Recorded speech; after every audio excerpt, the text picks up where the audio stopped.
अस्सलाम वालेकुम viewers, welcome to my channel be happy and be healthy in your life. आज हम amenorrhoea के बारे में पढ़ेंगे। एमनोरिया क्या होता है? माहवारी का ना आना। एमनोरिया माहवारी के ना आने को बोलते हैं। इसकी दो टाइप्स होती हैं, प्राइमरी एमनोरिया और सेकेंडरी एमनोरिया। प्राइमरी एमनोरिया में 16 साल की एज में पीरियड्स आते ही नहीं हैं, मतलब पीरियड्स मुकम्मल तौर पर आते ही नहीं पूरी लाइफ में, इसको प्राइमरी एमनोरिया बोलते हैं। सेकेंडरी एमनोरिया में 3 से 4 माह लड़की को पीरियड्स आते हैं, मेंसेस आते हैं, उसके बाद उसको मेंसेस आते ही नहीं हैं। तो दो किस्म का होता है। कॉजेज़ इसकी क्या हैं? एमनोरिया की कॉजेज़, फर्स्ट कॉज जो है वो हार्मोनल इम्बैलेंस है। हार्मोनल इम्बैलेंस जो है वो पीओसीज़ की वजह से भी हो सकता है, जो है ओवरी के पॉलीसिस्टिक ओवरीज़ की वजह से हो सकता है, और थायराइड ग्लैंड्स की इन फंक्शनल की वजह से हो सकता है, थायराइड हाइपरथायराइडिज्म की वजह से हो सकता है हार्मोनल इम्बैलेंस। तो दूसरा जो है वो स्ट्रक्चर प्रॉब्लम्स की वजह से भी एमनोरिया हो सकता है।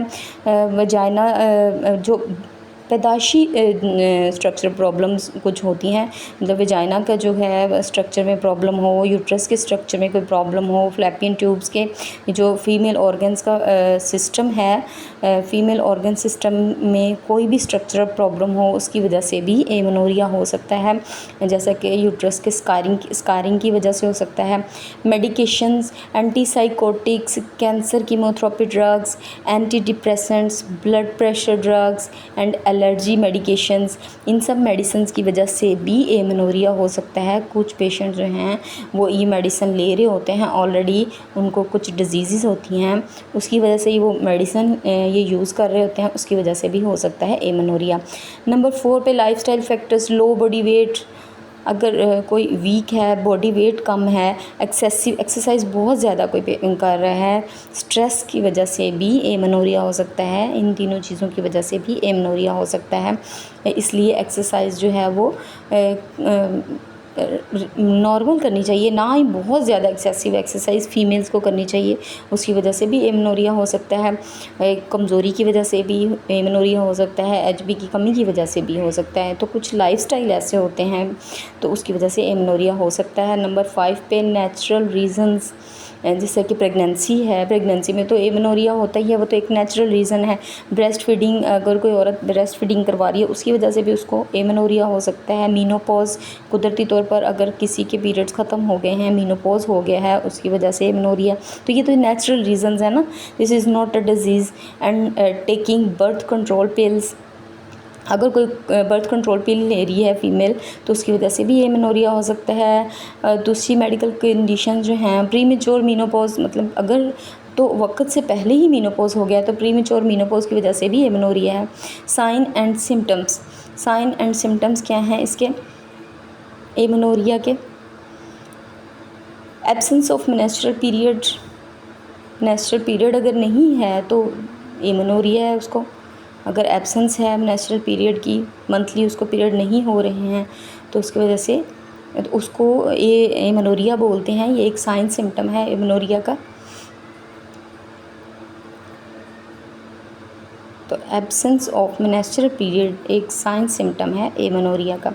नंबर 2 पे इनफर्टिलिटी और डिफ़िकल्टी गेटिंग प्रेग्नेंट, अगर इनफर्टिलिटी है, प्रेगनेंसी में कंसीविंग में मुश्किल हो रही है, तो उसकी वजह से भी समझे कि उसको एमनोरिया है।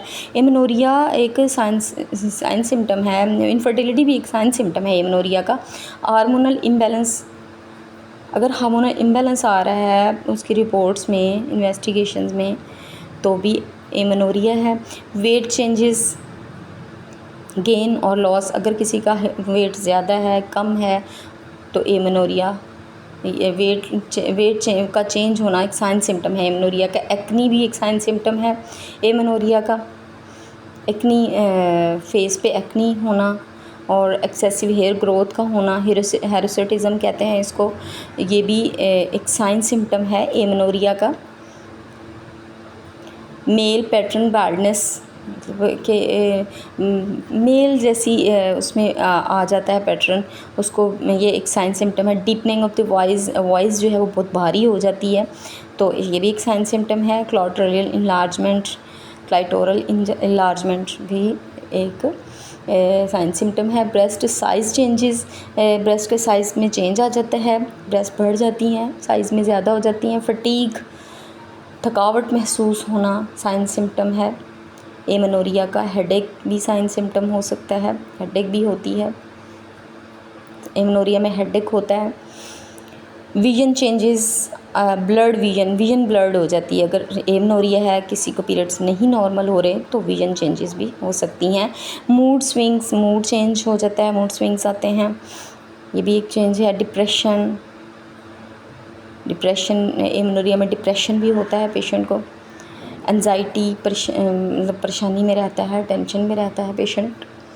स्लीप डिस्टर्बेंसेस, नींद पूरी नहीं होती उसकी, एमेनोरिया वाले पेशेंट की, तो एमेनोरिया में स्लीप डिस्टर्बेंस भी होता है। ग्लैक्टोयूरिया, स्पॉन्टेनियस मिल्क आना स्टार्ट हो जाता है एमेनोरिया। सेकेंडरी एमेनोरिया में ऐसा ज़्यादा होता है।